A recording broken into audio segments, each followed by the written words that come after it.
Among the sun-scorched desert sands rises a monument unlike any other, a pyramid built from human skulls. Above it, circling, as if guarding the silence, wheel the ravens. On the horizon lie the ruins of a devastated city, charred trees and rivers of life long since dried. This painting can be read as a page torn from history. Such pyramids were indeed erected by the Central Asian conqueror, Timur, remembered by the world as Tamerlane. For him, they were a sign of power, a warning, a seal of war. But the artist who painted this scene saw far more than triumphs and bloodshed. He had marched through the battles of Turkestan himself. He had seen death, despair, and villages reduced to ash. And because of that, the painting carries not only historical memory, within it lies a meditation on the futility of mutual destruction, a reminder that any war, no matter how great its chroniclers may call it, leaves behind only emptiness and bone. And so, the artist added an unusual dedication to the title of his work, unspoken, yet ringing with the weight of steel. Dedicated to all great conquerors, past, present, and future. Farsighted and exceptionally skilled as an organizer, Tamerlane stepped into the role of a world conqueror at about 45 years of age. He had a figure to look up to. His idol was the great Genghis Khan, who had claimed his right to supreme power through blood and steel. From China to the Dnieper, from the deserts of Afghanistan to the shores of Lake Baikal, stretched the vast empire of Genghis Khan. Yet even that was not enough for him. He saw his purpose, not merely in conquering lands, but in subduing the entire world. Tamerlane dreamed of the same, the motto of Genghis Khan: as there is only one sun in the sky, so should there be only one ruler on earth, became the motto of Timur himself. The great conqueror believed that wars were born solely from the ambitions of rulers who fought among themselves. Therefore, in his view, the world had to be united under a single authority, all borders abolished, and the same laws given to all people. Only then, he thought, would universal peace and prosperity come. This unshakable belief in his own high destiny manifested itself in the endless campaigns that consumed nearly 30 years of his life. In them, not only Tamerlane's strategic brilliance revealed itself, but also a cruelty without limit. Entire states and once great cities vanished from the face of the earth. Whole peoples were condemned to destruction, without distinction of age or gender. Tens of thousands, and sometimes hundreds of thousands, were slaughtered in the lands he conquered, all in the name of his vision of a unified world. In November 1387, the wrath of Tamerlane fell upon the Iranian city of Isfahan.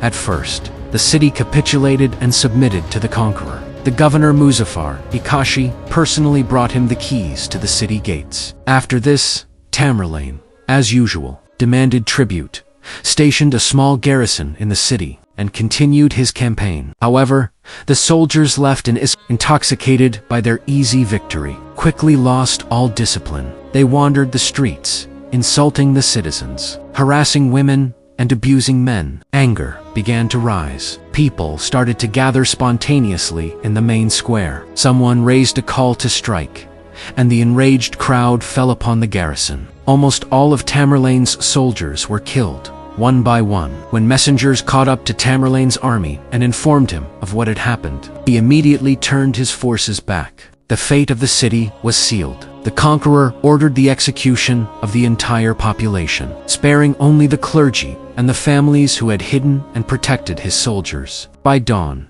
45 towers had risen around Isfahan, constructed from the severed heads of 70,000 people. It was a grim reminder of the price of defiance.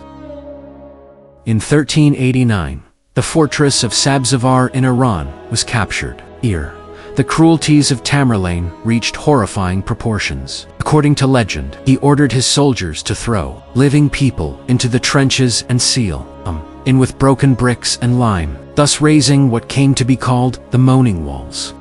Despite his reputation as a bloodthirsty barbarian, Timur was a highly educated ruler. He was fluent in Turkic, Persian, and Mongolian. played chess skillfully, and appreciated art and refined literature through both persuasion and force. He brought scholars, artists, craftsmen, and engineers to his capital, considering them the finest spoils of war. It was under Timur became the shining star of the East and one of the major cultural centers of Asia in his homeland. Timur commissioned dozens of remarkable architectural works. He often took personal part in their design and issued detailed instructions to the builders. To this day, such magnificent monuments as the Bibi Mosque, the Guri Amir Mausoleum, the Shizinda Complex, and the Oxaray Palace have preserved their splendor. An inscription above the entrance to the palace proclaimed his unshakable authority. "If you doubt our power, look at our buildings." Biographers of the great Emir wrote that the grand scale of construction he initiated in Samarkand was, in many ways, his attempt to forget all that he had devastated and destroyed. In medieval history, the name of Tamerlane stands alongside those of Attila and Genghis Khan. Yet in cruelty and thirst for power, he seemed to surpass not only them, but all known conquerors of antiquity. One medieval historian wrote that mercy toward the defeated was unknown in those days, especially among the people of his tribe. Moreover, compassion and humanity were regarded as signs of inner weakness, unworthy of a ruler and disgraceful to the very idea of power he embodied. The greater the power and the wider its reach, the deeper its bearer treads in human blood. As a ruler and military leader, Tamerlane fully conformed to these laws of the medieval world. The scourge of his enemies, the idol of his soldiers, the father of his peoples. This was how Tamerlane was described by historians and biographers, and it was hardly an exaggeration. This undeniably great military commander left behind many remarkable monuments. Yet, despite the rivers of blood he shed, he never succeeded in uniting the many peoples under his rule into a single whole.